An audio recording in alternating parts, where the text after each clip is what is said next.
Hi, we're here at the Hyde Regency in Sydney CBD to welcome another year at the Jelly Bean Ball 2017, supported and organised by the Danii Foundation to raise funds for type 1 diabetes.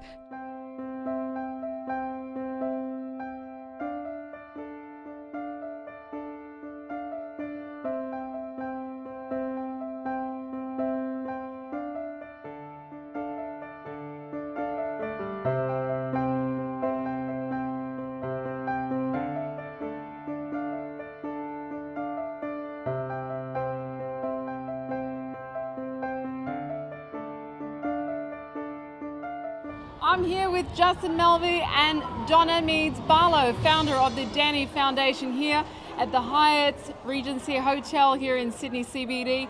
Tell me, Donna, the vibe here tonight has been absolutely extraordinary. Your vision for this charity has gone from strength to strength each and every year.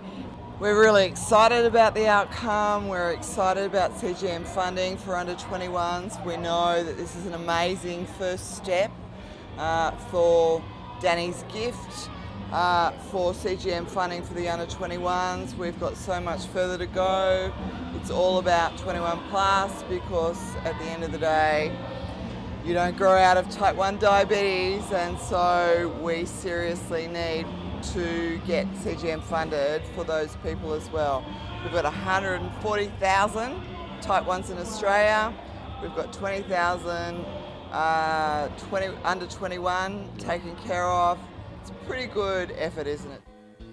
Ain't no mountain high, ain't no valley low, ain't no river wide enough, oh no. The bottom line is with your extraordinary support comes extraordinary results, and there's so much more work to be done in the type 1 awareness. It's very different to type 2. There is so much more awareness that needs to happen out there, and people with type 1, they don't grow out of type 1 when they turn 21. We've got so much further to go to get funding or to get government support, whether it be a copay or whatever it is, to make the quality of life so much better for people that live with type 1 diabetes.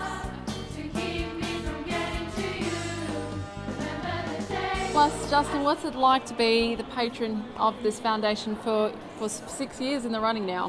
Yeah, it's been a long time, year after year. I've seen it develop and grow, and the way it's built into the leading type 1 diabetes foundation in Australia. It's been very rewarding, because going to many charities, you don't actually see what happens, where your money goes. And then with the Danii Foundation, you actually see where the money is spent, and you see results. And when Donna comes up on stage and she tells us, this is where we've been, this is how we're knocking on doors in Parliament, this is how we're getting the subsidies for the funding, for the glucose monitoring system and for the pump, it's very rewarding.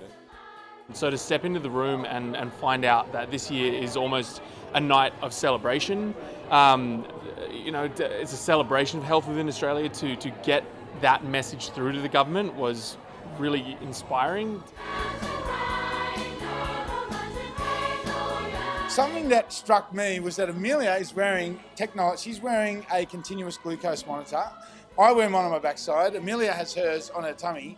You can wear them wherever you like, but they do the same thing, right? That must be uncomfortable. Amelia's mum is currently in Adelaide. They're looking to move to Adelaide maybe shortly. Anyway, Amelia's here by herself, 16 years old, and her mum is now able to see on her phone in Adelaide how Amelia is travelling in Sydney whilst live.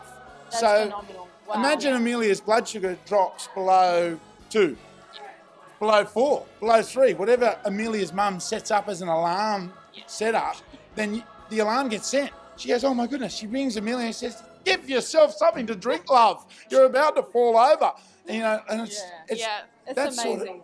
That didn't exist. No. Like, this stuff didn't exist. 5 years ago, there was absolutely no way. I mean, I was walking around near on a dead man 5 days a week. You just collapse into a hypo because as you progress with diabetes, your awareness of hypoglycemia can diminish. And I've noticed, do you feel hypos? Yeah, I do actually, but it's always really late, like when I'm in the 2s or 1s. Just one time I was at work and I didn't realise I was going low and I actually fainted. Wow. And I woke up in hospital thinking, why the heck is my mum there? My Thinking I'm goodness. still at work. So this has really changed your life. Yes, a and now I breakthrough. can get my driver's license.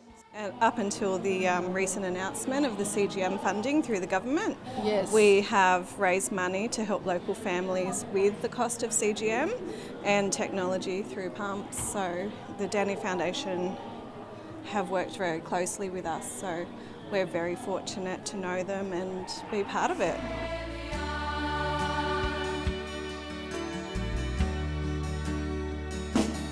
We are one, but we are many, and from all the lands of the we come.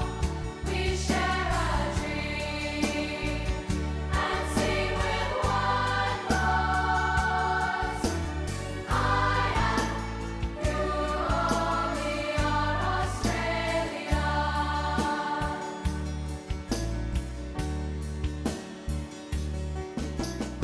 The insulin pump was interesting for me. It was a device that I avoided going on for a period of time because I was in relatively good control. But then through a period of time in my life, about 5 or 6 years ago, I started to become hypo unaware, and I didn't have the capacity to detect when I was getting low on blood sugar. And I had a couple of incidences where I lost consciousness and the things that you really don't want as a diabetic, and then I shifted to the pump, and that has made a tremendous improvement in my day-to-day management of diabetes. No longer suffering from hypo unawareness. I detect hypos fine now. I have far, far fewer. I used to have hypos a couple of times every day prior to being on the pump. Now it's, It's once life-changing.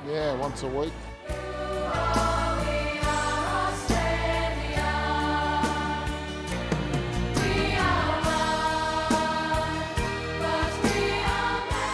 So when I was diagnosed, I was on needles for about a year, and then I went onto the pump, and that was quite revolutionary for me. And the flexibility that offered was amazing. And the next step now is the CGM.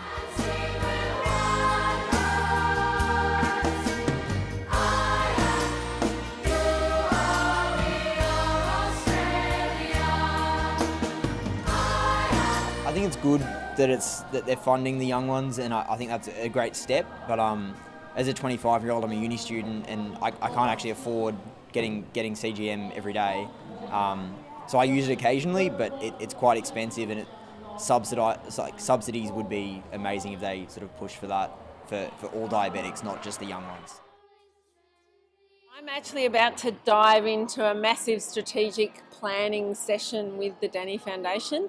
I'm really choosy about the charities I work with. I've worked with charities all over the world, from Ethiopia to Cambodia to Australia. Wow. And I choose carefully. I choose charities that have massive impact. That's who I want to work with, and I want to help them be as efficient and have the broadest reach that they possibly can for the people that they have that massive impact on.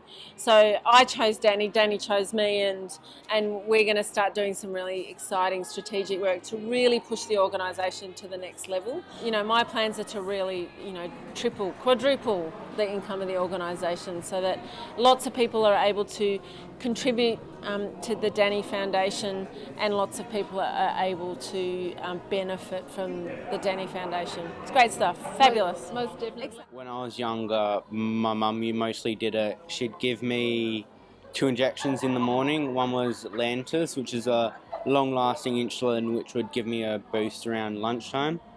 And she'd just give me some Nova Rapid whenever my sugar was going too high. She'd give me some lollies when it's going too low.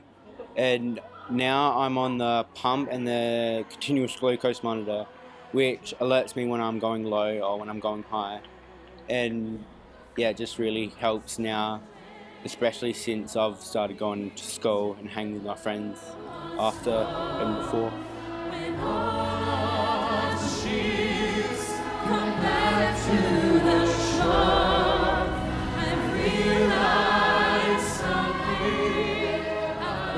difference for all the people across Australia, 140,000 of them that live with type 1 diabetes, then that's exactly what we want to do, isn't it, Justin?